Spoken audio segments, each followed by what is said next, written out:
Hi dears, നമുക്കിന്ന് ബാക്കി വന്ന ചോറ് കൊണ്ട് നല്ല സോഫ്റ്റ് ആയിട്ടുള്ള അപ്പം ഒന്ന് തയ്യാറാക്കി നോക്കിയാലോ. വളരെ എളുപ്പം തയ്യാറാക്കാൻ പറ്റുന്നതാണ്. അതുകൊണ്ട് തന്നെ രാവിലെ നമുക്ക് മടി പിടിച്ചുള്ള ദിവസങ്ങളിലും തയ്യാറാക്കാൻ പറ്റിയ കിടിലനായിട്ടുള്ള ഈ റെസിപ്പി എങ്ങനെയാണെന്നൊന്ന് കണ്ടു നോക്കാം. അതിനായിട്ട് ഒരു മിക്സിയുടെ ജാർ എടുക്കാം. അതിലേക്ക് 1/2 കപ്പ് ചോറ് ഇട്ട് കൊടുക്കാം. ഇനി ഇതിലേക്ക് 1/2 കപ്പ് അളവിൽ തേങ്ങ ചിരവിയതാണ് ഇട്ട് കൊടുത്തിരിക്കുന്നത്. ഇനി നമുക്കിതിലേക്ക് 1 ടീസ്പൂൺ അളവിൽ പഞ്ചസാര ചേർത്ത് കൊടുക്കാം. ഇനി ഇതിലേക്ക് നമുക്ക് കുറച്ച് വെള്ളവും കൂടി ഒഴിച്ചു കൊടുത്ത് ഇത് നല്ല പേസ്റ്റാക്കി അരച്ചെടുക്കണം. 1/2 കപ്പ് അളവിൽ വെള്ളം ഒഴിച്ചു കൊടുത്തിട്ടുണ്ട്. ഇപ്പം തേങ്ങയും ചോറും കൂടി നന്നായിട്ട് അരഞ്ഞ് കിട്ടിയിട്ടുണ്ട്. നല്ല പേസ്റ്റാക്കി അരച്ചെടുത്തിട്ടുണ്ട്. ഈ ഒരു പാകത്തിന് അരച്ചെടുക്കണേ. ഇനി ബാക്കിയുള്ള ചേരുവകൾ ഇതിലേക്ക് ചേർത്ത് കൊടുക്കാം. ഇനി നമ്മൾ ചേർത്ത് കൊടുക്കേണ്ടത് 1/2 കപ്പ് അളവിൽ ഗോതമ്പ് പൊടിയാണ്.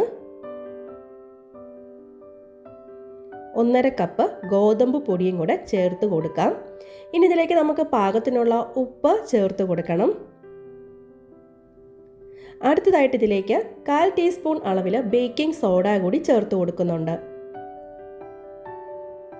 ഇനി ഇതിലേക്ക് നമുക്ക് പാകത്തിനുള്ള വെള്ളം ഒഴിച്ചു കൊടുത്ത് നന്നായിട്ട് അരച്ചെടുക്കണം. അതിനായിട്ട് ഇതിലേക്ക് 2 കപ്പ് വെള്ളമാണ് ഒഴിച്ചു കൊടുക്കുന്നത്. ഇനി നമുക്കിത് നന്നായിട്ട് അരച്ചെടുത്തിട്ട് വരാം. ഇപ്പോൾ നന്നായിട്ട് അരച്ചെടുത്തിട്ടുണ്ട്. മിക്സി ഒന്ന് നിർത്തി ഒന്ന് ബ്ലെൻഡ് ചെയ്തെടുത്താൽ മതി. ഇതേപോലെ പാകത്തിന് കിട്ടും. ഇനി ഇത് ഒരുപാട് സമയം വെക്കേണ്ട ആവശ്യമൊന്നുമില്ല. ഇപ്പം തന്നെ നമുക്കിത് ചുട്ടെടുക്കാം. ഈ ഒരു കൺസിസ്റ്റൻസിയിൽ ദോശമാവിൻ്റെയൊക്കെ കൺസിസ്റ്റൻസി വേണം ഇരിക്കാനായിട്ട്. ഇനി നമുക്കിത് നല്ല ചൂടായ പാനിലേക്ക് ഒഴിച്ചു കൊടുത്ത് ചുട്ടെടുക്കാം.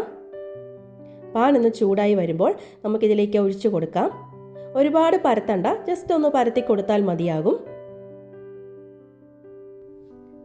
ഇപ്പോൾ കണ്ടില്ലേ, ഇതേപോലെ ഹോളുകൾ വരും. അപ്പോൾ മൊത്തത്തിൽ ഇതേപോലെ ഹോളുകളെല്ലാം വന്നതിന് ശേഷം നമുക്ക് മൂടി വെച്ച് കൊടുക്കാം. ഒരു മീഡിയം ഫ്ലെയിമിൽ വെച്ച് കൊടുത്ത് വേണം ഇത് ചുട്ടെടുക്കാനായിട്ട്. ഇപ്പോൾ ഇവിടെ റെഡി ആയിട്ടുണ്ട്. നമുക്കിനി മൂടി തുറന്ന് നോക്കാം. ഇത് കണ്ടില്ലേ, നല്ല സോഫ്റ്റ് ആയിട്ടുള്ള അപ്പം തയ്യാറായിട്ടുണ്ട്. നമ്മൾ സാധാരണ ഗോതമ്പ് ദോശ തയ്യാറാക്കുന്ന പോലല്ല, അതിലും നല്ല സോഫ്റ്റ് ആയിട്ടാണ് ഇരിക്കുന്നത്. ഇത് കണ്ടില്ലേ, നല്ല സോഫ്റ്റ് ആണ്. ചോറൊക്കെ ചേർത്ത് കൊടുത്തിരിക്കുന്നത് കൊണ്ട് തന്നെ നല്ല സോഫ്റ്റ് ആയിട്ടുള്ള അപ്പമാണ് ഇവിടെ കിട്ടിയിരിക്കുന്നത്. നല്ല വെള്ളയപ്പത്തിൻ്റെയൊക്കെ അതേപോലത്തെ നല്ല ഹോളുകളോട് കൂടിയ നല്ല സോഫ്റ്റ് ആയിട്ടുള്ള അപ്പം ഇവിടെ തയ്യാറായിട്ടുണ്ട്. രാവിലെ ഇനി നമ്മൾ ചോറ് ബാക്കി വന്നതുകൊണ്ട് ഇതേപോലെ ഈസി ആയിട്ട് നമുക്ക് അപ്പം തയ്യാറാക്കിയെടുക്കാം. ഒരുപാട് സമയമൊന്നും വേണ്ട. അരച്ചെടുത്ത ഉടനെ തന്നെ ചുട്ടെടുക്കുകയും ചെയ്യാം.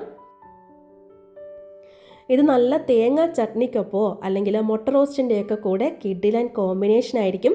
അപ്പോൾ വളരെ ഈസി ആയിട്ട് രാവിലെ നമുക്ക് ബാക്കി വന്ന ചോറ് കൊണ്ട് തയ്യാറാക്കി എടുക്കാൻ പറ്റിയ ഈ ഒരു റെസിപ്പി നിങ്ങൾക്ക് ഉപകാരപ്പെട്ട് കാണുമെന്ന് വിചാരിക്കുന്നു. ഇതുപോലുള്ള ഈസി റെസിപ്പീസായിട്ട് നമുക്ക് വീണ്ടും കാണാം.